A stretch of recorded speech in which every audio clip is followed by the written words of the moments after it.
क्या आपको भी यही लगता है कि आईटीआर फाइल करने का मतलब सिर्फ रिफंड क्लेम करना होता है, या अगर हमें कोई टैक्स लायबिलिटी नहीं है तो हमें आईटीआर फाइल करने की ज़रूरत ही नहीं है? मैं हूँ सीए हार्दिक, और इस वीडियो में मैं आपको एक्सप्लेन करूँगा कि आईटीआर फाइल करने के क्या बेनिफिट्स हो सकते हैं, और अगर आपको कोई टैक्स लायबिलिटी नहीं है फिर भी आपको आईटीआर क्यों फाइल करना चाहिए।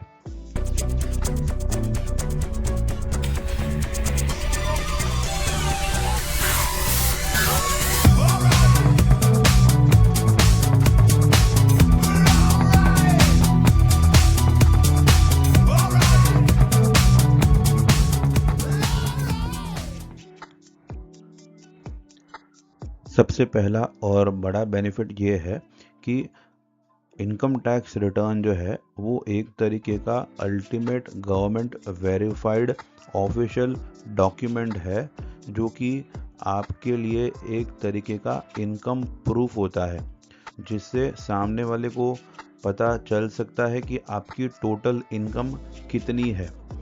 अगर आप सेल्फ एम्प्लॉयड है तो आपको पता होगा कि आपको कोई भी तरीके की पे स्लिप नहीं मिलती है, जैसे कि एक सैलराइड इंडिविजुअल को मिलती है, जो भी एक तरीके का इनकम प्रूफ होता है।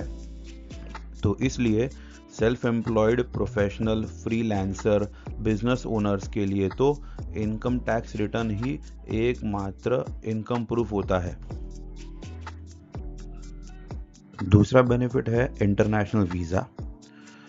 कई कंट्रीज़ है जिनके एम्बेसीज की ये रिक्वायरमेंट होती है कि वो कंटिन्यूस आईटीआर हिस्ट्री देखते हैं आपके इनकम को वेरीफाई करने के लिए। तो ऐसे केसेस में अगर बीच में किसी साल में आईटीआर फाइल नहीं किया है तो वो उसे एक्सेप्ट नहीं करते हैं।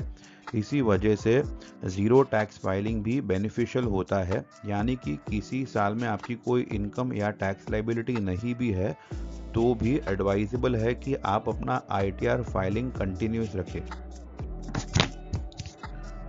तीसरा बेनिफिट है instant loan approvals.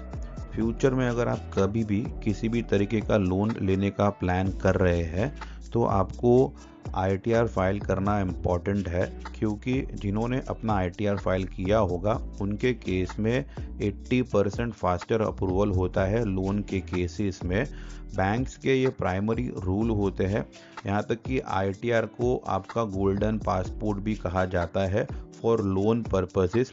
Banks usually पिछले 3 साल तक के आईटीआर आपसे मांग सकती है, जिससे उन्हें आपके एवरेज इनकम का अंदाज़ा लग सके और वो आपकी लोन एलिजिबिलिटी डिसाइड कर सके।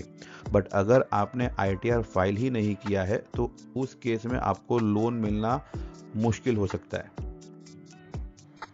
आईटीआर फाइल करने का जो चौथा बेनिफिट है वो है कैरी फॉरवर्ड ऑफ लॉसेस। अब ये बहुत ही इम्पॉर्टेंट बेनिफिट है। अगर प्रीवियस ईयर में आपको किसी भी तरीके का लॉस हुआ है तो उसे आप कैरी फॉरवर्ड कर सकते हैं only if you have filed your ITR on or before the due date. But अगर आपने अपना आईटीआर फाइल करना मिस कर दिया या आईटीआर को ड्यू डेट के बाद फाइल कर रहे हो तो उस केस में आप अपने लॉसेस को कैरी फॉरवर्ड कर ही नहीं पाओगे और फ्यूचर में उसे गेन के सामने सेट ऑफ भी नहीं कर पाओगे। जो पांचवा बेनिफिट है वो है टर्म इंश्योरेंस से रिलेटेड। अगर हमें हमारे लाइफ को इंश्योर करना है टर्म प्लान लेके और लाइफ कवर 1 करोड़ या उससे ज़्यादा रखना है तो उस केस में जो इंश्योरेंस कंपनीज है वो आपकी ह्यूमन लाइफ वैल्यू को असेस करने के लिए आपके आईटीआर मांग सकती है।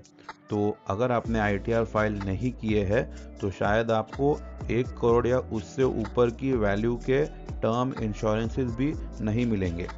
जो सिक्स्थ बेनिफिट है वो है नो पेनल्टीज। अगर हमने रेगुलरली और टाइम पे आईटीआर फाइल करे होंगे तो हम फ्यूचर में नॉन फाइलिंग रिलेटेड पेनल्टीज से भी बच सकते हैं। Seventh benefit of filing ITR is कि आप हायर अमाउंट के लोन ले सकते हैं। अगर आपने कभी कोई आईटीआर फाइल ही नहीं किया है तो या तो आपको लोन कभी मिलेगा ही नहीं, और अगर मिला भी तो 2-5 लाख तक के अमाउंट का ही लोन मिलेगा। अगर आपने 1 आध साल का ITR फाइल किया है तो हो सकता है आपको 10 से 15 लाख रुपए तक का लोन मिल जाए। बट अगर आपने 3 साल या उससे ज़्यादा साल से आप ITR फाइल कर रहे हैं तो उस केस में तो आपको हायर अमाउंट के लोन भी मिलना पॉसिबल है, डिपेंडिंग कि आपने अपनी ITR में कितनी इनकम दिखाई है। विच मीन्स दैट कंटिन्यूस और रेगुलर फाइलिंग करने से आपका बोरोइंग पावर भी इंक्रीज हो सकता है। आपको tax planning, consultation, corporate advisory, ITR filing या GST फाइलिंग जैसे सर्विसेज की ज़रूरत हो तो आप हमें डायरेक्टली ईमेल कर सकते हैं। आई होप आपको ये वीडियो यूज़फुल लगी हो। ऐसी ही और इन्फॉर्मेटिव वीडियोस के लिए हमारे चैनल को सब्सक्राइब कीजिए, वीडियो को लाइक कीजिए।